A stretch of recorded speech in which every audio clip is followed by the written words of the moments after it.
ETF index mutual funds నేర్చుకుని stock మార్కెట్లో రాణించాలనుకుంటున్నారా? వెంటనే ఈ నెంబర్కి కాల్ చేయండి. అహ్మదాబాద్లో జరిగిన విమాన ప్రమాదం పెను విషాదాన్ని నింపింది. ఇప్పటి వరకు మనకు అందుతున్నటువంటి సమాచారం 270 మృతదేహాలు ఆసుపత్రికి చేరుకున్నట్టుగా తెలుస్తోంది. ఎందుకంటే ప్రమాద తీవ్రత ఏ స్థాయిలో ఉందో మనకి కనిపిస్తోంది. ముఖ్యంగా ఈ ప్రమాదం గురించి చర్చ వచ్చినప్పుడు ఇంత పెద్ద దేశ చరిత్రలో అతిపెద్ద విషాదంగా మిగిలిపోయినటువంటి ఈ విమాన ప్రమాదం జరిగినటువంటి చర్చలో ఈమె గురించి మనం ప్రత్యేకంగా మాట్లాడుకోవాలి. ఎందుకంటే విమానంలో 242 మంది ప్రయాణం చేస్తే కేవలం ఒక్కళ్ళే బతికి బయటపడిన పరిస్థితుంది. అతని పేరు విశ్వాస్ కుమార్ రమేష్, 40 సంవత్సరాలు. అతను సీట్ నెంబర్ 11A బుక్ చేసుకున్నాడు. ఎమర్జెన్సీ విండో సీట్ నుంచి అతను బయటపడి తన ప్రాణాలను దక్కించుకున్న పరిస్థితుంది. సో ఈమె గురించి కూడా మనం చర్చించాలి. ఈమె గురించి కూడా తప్పకుండా మాట్లాడుకోవాల్సిన అవసరం ఉంది. ఎందుకంటే ఈమె ఆలస్యం చేసింది విమానం ఎక్కడానికి. ఆ ఆలస్యమే తన ప్రాణాలు దక్కడానికి కారణమైంది. ఎందుకంటే ఈమె పేరు భూమి చౌహాన్. ఈమె అహ్మదాబాద్కు సంబంధించినటువంటి మహిళ. లండన్ నుంచి వెకేషన్ కోసం తన భర్తతో కలిసి లండన్లో ఉంటుంది. వెకేషన్ కోసం 2 సంవత్సరాల తర్వాత ఇండియాకు వచ్చింది, అహ్మదాబాద్కు వచ్చింది. అహ్మదాబాద్కు వచ్చిన తర్వాత ఇక్కడ వెకేషన్ పూర్తయిన తర్వాత మళ్ళీ లండన్కి ఏదైతే విమానం క్రాష్ అయిందో ఆ విమానం క్రాష్ అయినటువంటి ఆ విమానానికే ఈమె టికెట్ బుక్ చేసుకుంది. మధ్యాహ్నం 1:30 విమానంలో కూర్చుని ఉండాలి. అయితే ట్రాఫిక్లో ఇరుక్కుపోయింది భూమి చౌహాన్. తన భర్త దగ్గరికి మళ్ళీ వెళ్లేందుకు తను టికెట్ బుక్ చేసుకుంది. ఆ క్రాష్ అయిన విమానమే ఆ సీటే అందులో బుక్ చేసుకుంది. కానీ ట్రాఫిక్లో విపరీతంగా ఉండటం వల్ల చిక్కుకుపోయి 10 నిమిషాలు ఆలస్యంగా చేరుకుంది. లోపలికి ఎయిర్పోర్ట్లోకి వెళ్ళిన తర్వాత అధికారులు అనుమతించలేదు. మీరు ఆలస్యం అయిపోయారు, మీరు విమానం ఎక్కటానికి వీలు లేదని చెప్పి ఆమెను అక్కడే ఆపేసిన పరిస్థితుంది. నిరాశపడింది, నిరుత్సాహపడింది. 2 సంవత్సరాల తర్వాత మళ్ళీ నేను లండన్ నుంచి ఇక్కడికి వచ్చిన తర్వాత 2 సంవత్సరాలు వచ్చాను. ఇక్కడ ఫ్యామిలీతో అంతా బాగా ఎంజాయ్ చేశాను. మళ్ళీ తన భర్తను కలుసుకోవడానికి వెళ్తున్నాను. ఇక నేను ఎలాగూ ఈ విమానం నేను ఎక్కలేకపోతున్నాను, రేపు ఎల్లుండో మళ్ళీ టికెట్ బుక్ చేసుకోవాలని చెప్పి నిరాశతో ఆమె ఎయిర్పోర్ట్ నుంచి బయటకు వచ్చింది. బయటకు వచ్చి మళ్ళీ తన కారులో ఇంటికి వెళ్ళే ప్రయత్నం చేస్తుండగా ఒక్కసారిగా ఒక పెద్ద శబ్దంతో విమాన ప్రమాదం జరిగింది. ఎందుకంటే ఈ విమానం ఎప్పుడైతే టేకాఫ్ అయిందో 1:38 టేకాఫ్ అయిన తర్వాత 30 సెకండ్ల వ్యవధిలోనే విమానం ఆ ఎయిర్పోర్ట్కి అతి సమీపంలో ప్రమాదం జరిగింది. ముందుగా ఒక చెట్టుని ఢీకొట్టింది. ఆ తర్వాత మెడికోలు ఉన్నటువంటి ఈ బీజే హాస్పిటల్కి సంబంధించిన హాస్టల్ భవనాన్ని చాలా బలంగా ఢీకొట్టి వెంటనే పేలిపోయింది. పెద్ద ఎత్తున మంటలు వ్యాపించాయి. ఎందుకంటే ఆ ఎయిర్పోర్ట్ వరకు సౌండ్ వచ్చింది. అంత పెద్ద బ్లాస్టింగ్, క్రాషింగ్ జరిగినటువంటి పరిస్థితి. ఆ విమానంలో ఉన్నటువంటి అందరూ కూడా చనిపోయారు. ఆ మంటల్లో కాలి బూడిదైపోయినటువంటి పరిస్థితి. మొత్తం 242 మందిలో ఒక్కళ్ళే బతికి ప్రాణాలతో బయటపడ్డ పరిస్థితి. ఎప్పుడైతే ఆ వార్త భూమి చౌహాన్ చూసిందో, ఎందుకంటే ఆ విమానంలో తాను ప్రయాణం చేయాల్సి ఉంది. కానీ అదృష్టవశాత్తు మనకు ఒక సామెత గుర్తుంటుంది, ఆలస్యం అమృతం విషం అంటారు. కానీ ఈమె ఆలస్యం చేయటం వల్ల అదృష్టంతో ఆమె బతికిన పరిస్థితి ఉంది. ఇది రివర్స్ అయిపోయిందనమాట. తను ఇక్కడ ట్రాఫిక్లో చిక్కుకుపోవటం కావచ్చు, ఆ దేవుడు నన్ను కాపాడాడు. తాను గణపతి దేవుడిని బాగా కొలుస్తారు. ఆ గణపతి దేవుడే నన్ను బతికి ప్రాణాలతో ఈ విధంగా ఉంచాడని చెప్పి తను నమ్ముతోంది. తర్వాత తన ఎక్స్ వేదికగా తన పోస్ట్ కూడా పెట్టింది. తర్వాత తన మిత్రులకి, సన్నిహితులకి, కుటుంబ సభ్యులకి తన క్షేమ సమాచారాన్ని చేరవేసిన పరిస్థితుంది. ఆ గణపతి దేవుడే నన్ను కాపాడాడు. నేను ఆలస్యం అయిపోయింది, ఇంకా నేను పూర్తిగా నిరాశలో ఉండిపోయాను. నేను ఈ విమానం మిస్ అయింది కాబట్టి మళ్ళీ నేను బుక్ చేసుకోవాల్సిన పరిస్థితి ఉంది. నేను సమయానికి చేరుకోలేకపోయానని చెప్పి ఆ క్షణం తను బాధపడింది, నిరాశతో ఉంది. కానీ తను మళ్ళీ ఇంటికి వెళ్ళే సమయంలో కారులో ఉండగానే ఈ వార్త విన్న తర్వాత తను నిజంగా నా శరీరం వణికిపోతుంది. నేను ఇంత పెద్ద ప్రమాదం నుంచి బయటపడ్డాను, ఆ దేవుడు నన్ను కాపాడాడు, నాకు అదృష్టం ఉంది, భూమి మీద నాకు నూకలు ఉన్నాయి అని చెప్పి ఆమె మాట్లాడినటువంటి పరిస్థితి. సో నిజంగా ఆ విమానంలో ప్రయాణిస్తూ కూడా ఒక వ్యక్తి, ఇంతకుముందు నేను చెప్పినట్టు ఆయన విశ్వాస్ కుమార్ రమేష్, 40 సంవత్సరాల వ్యక్తి, 11 నెంబర్ సీటు అతను బుక్ చేసుకున్నాడు. అతని గురించి కూడా మనం ప్రత్యేకంగా మాట్లాడుకోవాలి. ఎందుకంటే ఈ ప్రమాదం జరిగిన తర్వాత అందరూ చనిపోయారని చెప్పి వార్త ఎప్పుడైతే బయటకు వచ్చిందో ఒక్కసారిగా లేదు, ఒక అతను ప్రాణాలతో బయటపడ్డాడు అని చెప్పి సిపి మాలిక్ అనౌన్స్ చేశారు. అహ్మదాబాద్ సిపి చాలా స్పష్టంగా అధికారికంగా ప్రకటన చేశారు. ఒక వ్యక్తి ప్రాణాలు దక్కించుకున్నాడు. 11 నెంబర్ సీటు కలిగినటువంటి వ్యక్తి, అతను ఆ ఎమర్జెన్సీ విండో గేట్ నుంచి ఒక్కసారిగా బయటికి దూకేశాడు. దూకిన తర్వాత అతను కింద పడిన తర్వాత స్వల్ప గాయాలతోనే, చిన్నపాటి రక్త మరకలున్నాయి, స్వల్ప గాయాలని అతను కుంటుకుంటూ, ఆ వీడియో కూడా నిన్న మనం చూస్తున్నాం, ఇప్పుడు స్క్రీన్లో కూడా మీరు చూడొచ్చు.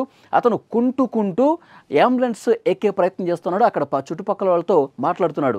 సో థ్యాంక్ గాడ్ ఒక ప్రాణమైన ప్రాణాలతో బయటకు వచ్చినటువంటి పరిస్థితి ఉందని చెప్పి దేవుడికి మొక్కుకున్నటువంటి పరిస్థితి ఉంది.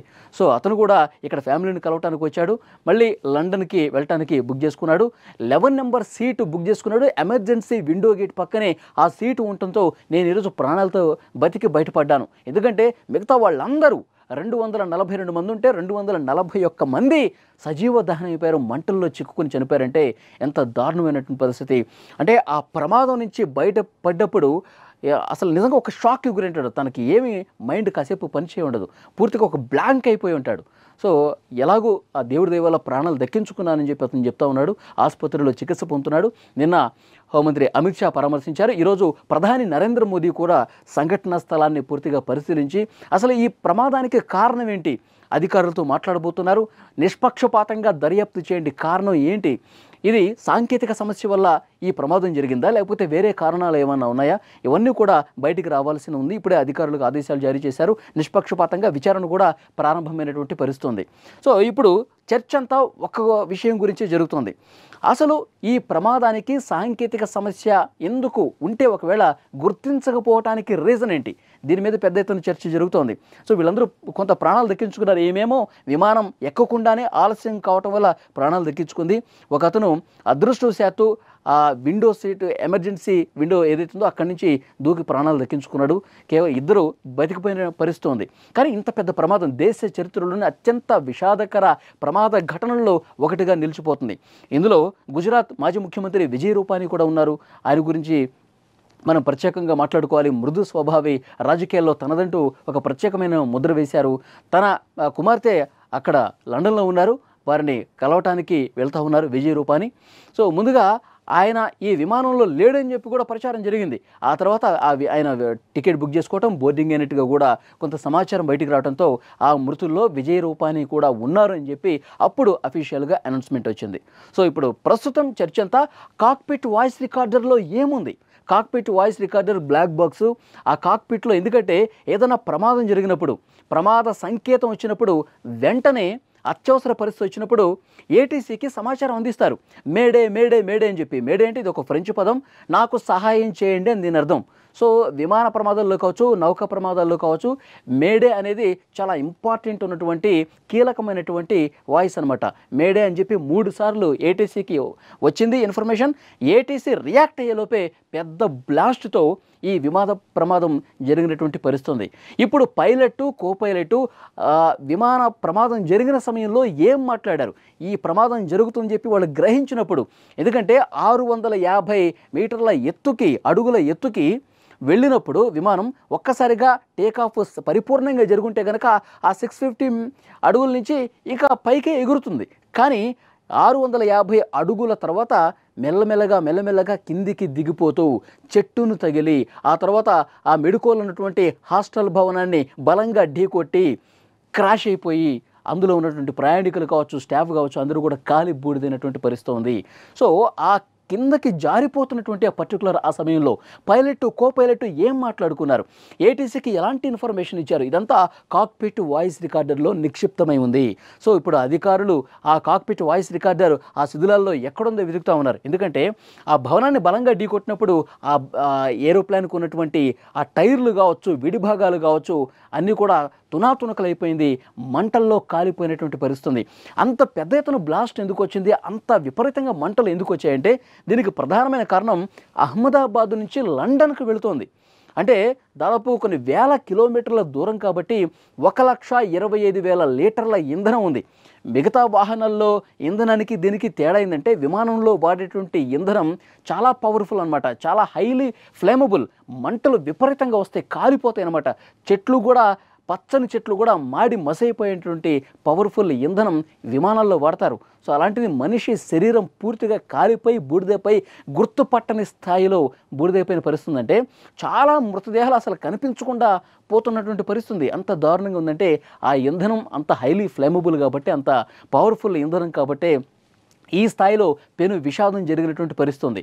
సో డెఫినెట్గా 1,25,000 లీటర్ల ఇంధనం ఒక్కసారిగా మండేసరికి భవనాన్ని ఢీకొట్టిన తర్వాత నిప్పులు అక్కడ కక్కుతూ పూర్తిగా ఆ విమానం దగ్ధమైపోయినటువంటి పరిస్థితి ఉంది. పెద్ద ఎత్తున పొగొచ్చింది. విజువల్స్లో మనం చూస్తున్నాం. ప్రమాదం జరిగినప్పుడు ఒకళ్ళు ఫోన్తో కూడా చిత్రీకరించారు. విమానం కిందకి ఇట్లా జారిపోతూ పడిపోతున్నప్పుడు వీడియో మనకు కనిపిస్తుంది. మంటలు వచ్చేటువంటి వీడియో కూడా మనం చూస్తున్నాం. పెద్ద ఎత్తున పొగలు అలుముకున్నాయి. అక్కడ ఏదైతే ఆ హాస్టల్ భవనాన్ని ఢీకొట్టిన ఆ ప్రాంతంలో కూడా అక్కడ ప్రత్యక్షంగా చూస్తున్నట్టు భయంతో పరుగులు పెట్టినటువంటి పరిస్థితి కూడా చూసాం. ఎందుకంటే అంత పెద్ద స్థాయిలో బ్లాస్ట్ జరిగింది. అంత పెద్ద ఎత్తున ఆకాశాన్ని తాకేటువంటి మంటలు చెలరేగినటువంటి పరిస్థితి ఉంది. సో 241 మంది కూడా కాలి బూడిదైపోయారు, మసైపోయినటువంటి పరిస్థితి. వీళ్ళు మాత్రమే కాదు, ఆ భవనంలో ఎవరున్నారు? ఆ హాస్టల్ భవనంలో మెడికల్ ఉన్నారు. ప్రాక్టీస్ చేస్తున్నటువంటి వాళ్ళు, వాళ్ళ ఫ్యామిలీ మెంబర్స్ కూడా ఉన్నారు.